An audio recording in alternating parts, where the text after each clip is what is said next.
ये है कहानियों का अद्भुत संसार, किस्सा कहानी।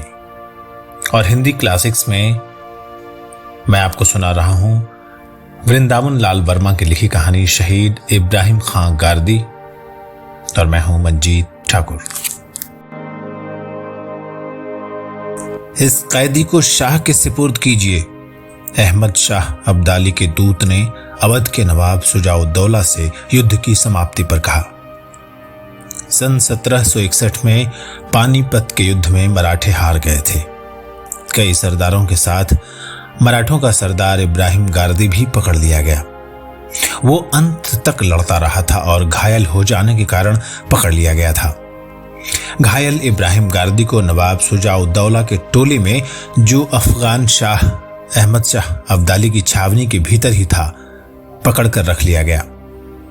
अवध का नवाब घायल सरदार का वध नहीं करना चाहता था, परंतु अहमद शाह के रोहेले सलाहकारों और खुद अहमद शाह को इब्राहिम खां के नाम से घृणा थी।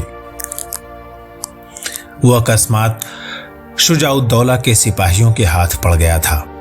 अहमद शाह को इब्राहिम के पकड़े जाने और शुजा के टोली में होने का समाचार मिल गया, इसलिए उसने इब्राहिम को अपने सामने पेश किए जाने के लिए शुजा के पास दूत भेजा। शुजाउद्दौला इब्राहिम की उपस्थिति से इनकार नहीं कर सका। उसने अनुरोध किया, इब्राहिम खां काफी घायल हो गया है, अच्छा हो जाने पर पेश कर दूंगा। दूत ने अपने शाह का हठ प्रकट किया, उसको हर हालत में इसी पर जाना होगा। शुजा का प्रतिवाद क्षीण पड़ गया। फिर भी उसने कहा, सोचिए, इब्राहिम मराठों के 10,000 सिपाहियों का सालार था, घायल हुआ, अब कैद में है, कम से कम इस वक्त तो नहीं बुलाया जाना चाहिए। दूत नहीं माना। उसको अहमद शाह अब्दाली का स्पष्ट आदेश था। शुजाउद्दौला को उस आदेश का पालन करना पड़ा। मराठों के प्रधान सेनानायक सदाशिवराव भाऊ का सिर कटकर पहले ही आ चुका था। वो भी नितांत घायल अवस्था में ही अब्दाली के सिपाहियों के हाथ लग सका था। बालाजी बाजीराव पेशवा का पुत्र विश्वास राव भी पानीपत की लड़ाई में उसी दिन मारा गया था।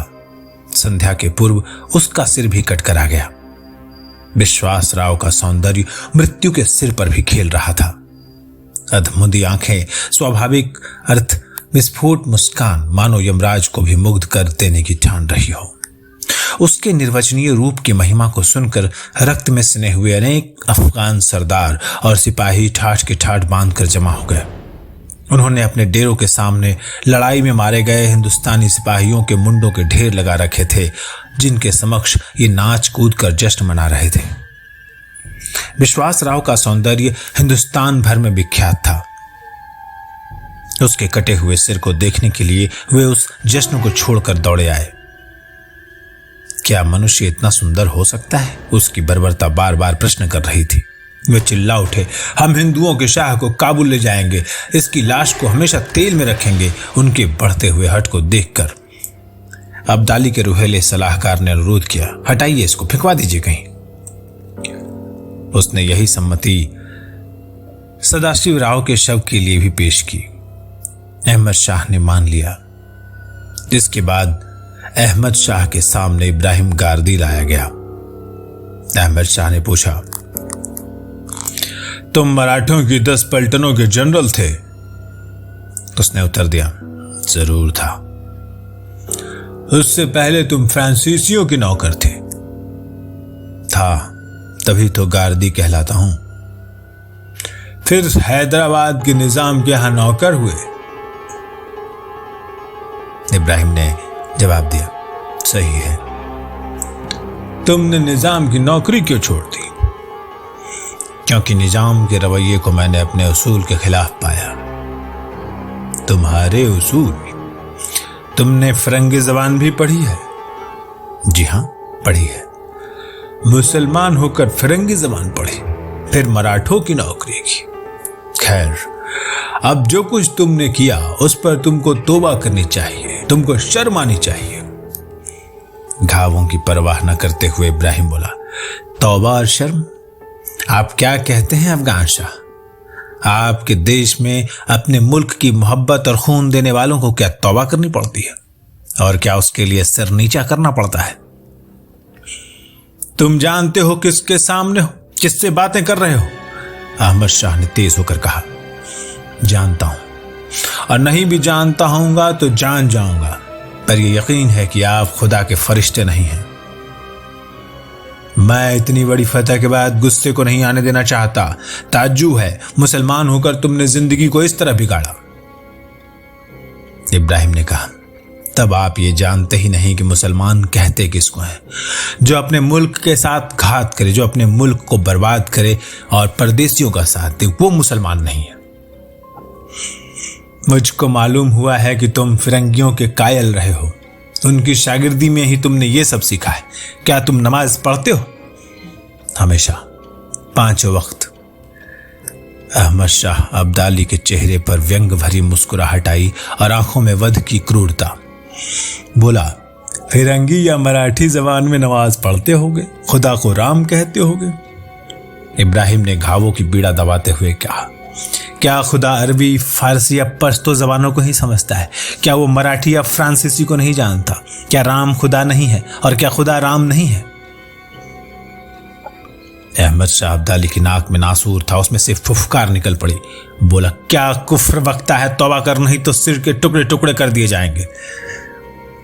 मेरे इस तन के टुकड़े हो जाने से रूह के टुकड़े तो नहीं होंगे, इब्राहिम ने दृढ़ स्वर में कहा। घायल इब्राहिम के ठंडे स्वर से अहमद शाह की क्रूरता कुंठित हुई। एक क्षण सोचने के बाद बोला, अच्छा, हम तुमको तौबा करने के लिए वक्त देते हैं। तौबा कर लो तो हम तुमको छोड़ देंगे, अपनी फौज में अच्छी नौकरी भी देंगे।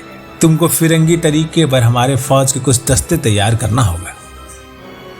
कराह को दबाए हुए इब्राहिम के होठों पर एक रीनी झीनी हंसी आ गई। इब्राहिम अहमद शाह के उस खिलवाड़ को खत्म करना चाहता था। उसने कहा, अगर छूट जाऊं तो पूना में ही फिर से पलटने तैयार करूं और इसी पानीपत के मैदान में उन अरमानों को निकालूं जिनको निकाल नहीं पाया और जो मेरे कलेजे में धधक रहे। अब समझ में आया, तुम मसली बुत परस्त हो। जरूर हूं, लेकिन मैं ऐसे बुत को पूजता हूं जो दिल में बसी हुई है और ख्याल में मीठी है।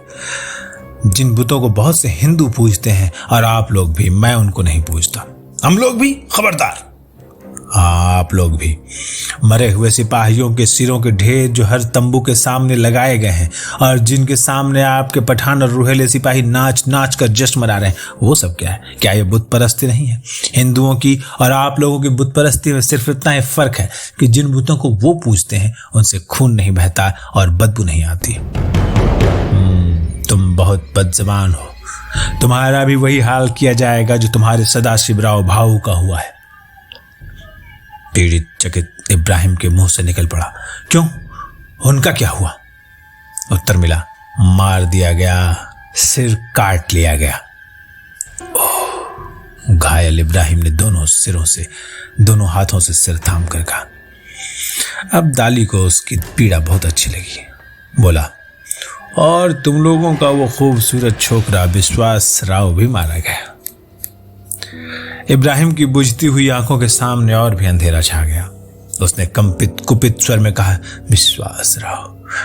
विश्वास राव मेरे मुल्क का नाज, मेरे सिपाहियों के हौसले का ताज। इब्राहिम गिर पड़ा। अहमद शाह उसके तड़पने पर प्रसन्न था। उसकी निर्ममता ने सोचा शहीद को जीत लिया। इब्राहिम जरा सा उठकर भरभराते हुए स्वर में बोला, पानी। अब्दाली कड़का, पहले तौबा कर। जहां के तहां पढ़कर इब्राहिम ने कहा, तौबा? शहीद कहीं तौबा करता है? तौबा करे वो लोग जो कैदियों, घायलों और निहत्थों का कत्ल करते हैं। इब्राहिम से सहा नहीं गया। अब्दाली भी नहीं सह पा रहा था। अब्दाली ने उसके टुकड़े टुकड़े करके वध करने की आज्ञा दी। एक अंग कटने पर इब्राहिम की चीख में से निकला, मेरे ईमान पर पहली न्याज। दूसरी पर क्षीण चीख में से, हम हिंदू मुसलमानों की मिट्टी से ऐसे सूरमा पैदा होंगे जो वहशियों और जालिमों का नामो निशान मिटा देंगे। और अंत में मराठों के ब्रिगेडियर जनरल इब्राहिम खागार्दी के मुंह से केवल एक शब्द निकला,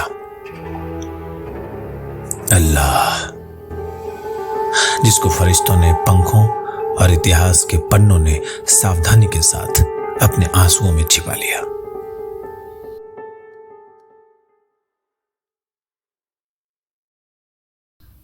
अभी आप सुन रहे थे वृंदावन लाल वर्मा की कहानी शहीद इब्राहिम खगारदी, और यह आवाज जो थी वो मेरी यानी मंजीत ठाकुर की। नमस्कार।